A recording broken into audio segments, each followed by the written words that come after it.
यह चमत्कारिक घटना अभी समाप्त नहीं हुई थी। सूर्य बोले, जिसे भी यह मंत्र बुलाता है उसे उस देवता से संतान प्राप्त होती है। कुंती स्तब्ध रह गईं।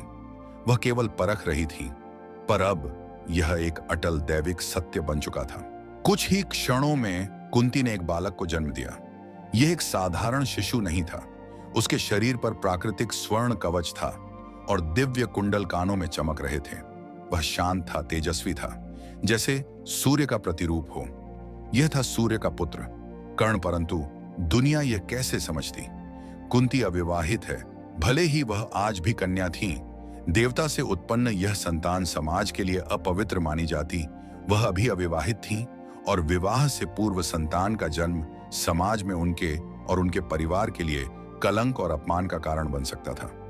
उनकी मातृत्व की खुशी पर समाज के कठोर नियमों और भय ने गहरी छाया डाल दी। कुंती एक असंभव निर्णय के सामने थी। अपने पुत्र को स्वयं पालने में असमर्थ, उन्होंने उसे त्यागने का हृदय विदारक निर्णय लिया। कुंती ने शिशु को एक बांस की टोकरी में रखा, कोमल कपड़ों में लपेटा। क्षमा करना पुत्र, मैं तुम्हें छोड़ नहीं रही, मैं तुम्हें सौंप रही हूं उन देवताओं को जिन्होंने तुम्हें भेजा। कुंती ने टोकरी को अश्वनदी नदी में धीरे से प्रवाहित कर दिया।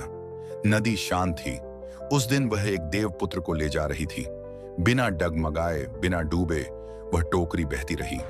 दिन के प्रकाश में, रात के सितारों के नीचे वह बालक एक अलौकिक संरक्षण में यात्रा करता रहा। नदी बदलती रही, अश्वनदी से चरमवती, फिर गंगा की ओर।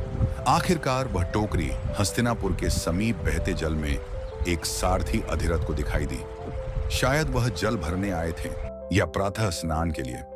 उन्होंने टोकरी को बाहर निकाला और उसमें देखा एक बालक, शांत, मुस्कुराता हुआ, स्वर्ण कवच और कुंडल से चमकता हुआ।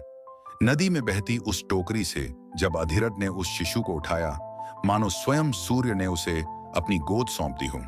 अधिरथ एक सूत था, हस्तिनापुर की राज परिवार की सेवा में रथ चलाता था। वह एक ईमानदार, निष्ठावान और दयालु व्यक्ति के रूप में जाना जाता था। अधिरथ दौड़ते हुए घर पहुंचा और जैसे ही राधा ने उस बच्चे को अपनी गोद में लिया, वह स्तब्ध रह गई। उस बालक का चेहरा, उसका तेज, उसके स्वर्ण कुंडल और दिव्य कवच मानो हर उस प्रार्थना का उत्तर थे जिसे राधा ने वर्षों तक देवताओं से मांगा था। उसकी आंखों से खुशी के आंसू बहने लगे। उन्हें नहीं पता था कि यह बालक किस राजमहल, किस आकाशीय शक्ति या किस विवश मां के गर्भ से आया था। पर उस क्षण वे कोई प्रश्न नहीं पूछना चाहते थे। उन्हें सिर्फ एक ही बात पता थी, देवताओं ने उन्हें पुत्र दिया है। उस नवजात को नाम दिया गया